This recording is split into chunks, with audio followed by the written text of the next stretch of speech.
welcome to a chapter a day. It is Tuesday, August the 13th, and we will be reading chapter 23 of Joshua.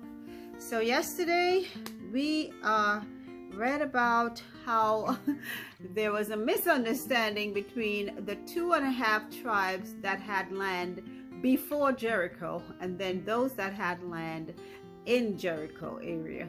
And it was because the Gadites, Reubenites, and the half tribe of Manasseh built an altar to God to show their affiliation with the God, with the Creator God, and also with the other tribes that were on the other side, the other 9.5 tribes. But there was a misunderstanding when the altar was not explained, so they sent princes from the 9.5 tribes to find out what was going on, because they were afraid that there was idolatry involved, because they know how God had punished all the tribes, or how other people were punished for what was done by one family member. So they didn't want God's wrath on the whole 12 tribes. So they were going to go to war with the 2.5 tribes before they were able to explain why they built the altar, and then it was appeased and everything was settled. So let's see what happens in chapter 23. And it came to pass a long time after that the Lord had given rest unto Israel from all their enemies round about, that Joshua waxed old and stricken in age. And Joshua called for all Israel, and for their elders, and for their heads, and for their judges, and for their officers, and said unto them, I am old and stricken in age, and you have seen all that the Lord your God hath done unto all these nations because of you. For the Lord your God is he that hath fought for you.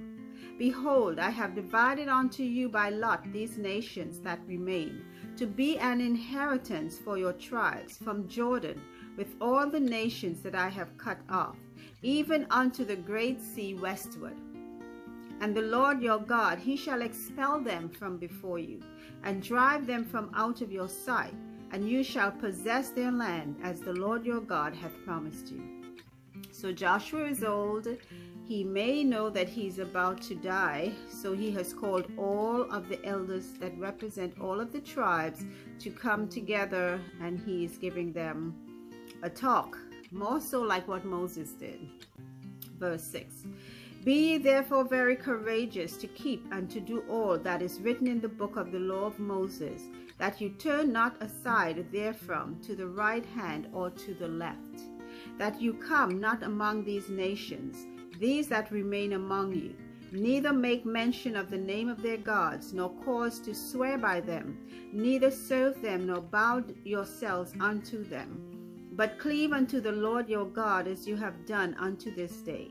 For the Lord hath driven out from before you great nations and strong. But as for you, no man hath been able to stand before you unto this day. One man of you shall chase 1,000, for the Lord your God, he it is that fighteth for you, as he hath promised.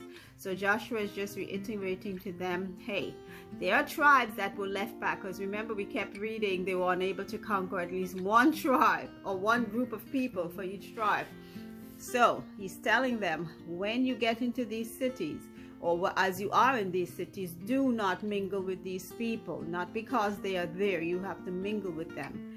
And sometimes I know we think we are not being very friendly towards some people if we don't get up with them.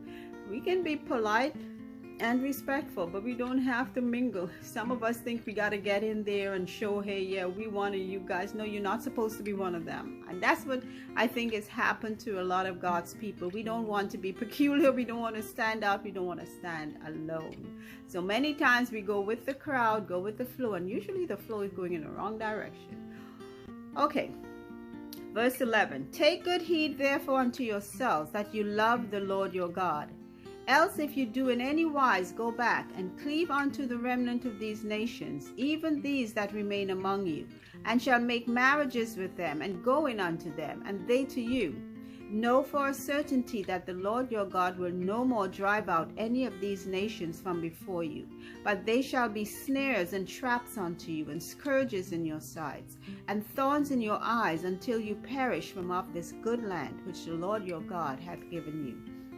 And behold, this day I am going the way of all the earth, and you know in all your hearts and in all your souls that not one thing hath failed of all the good things which the Lord your God spake concerning you.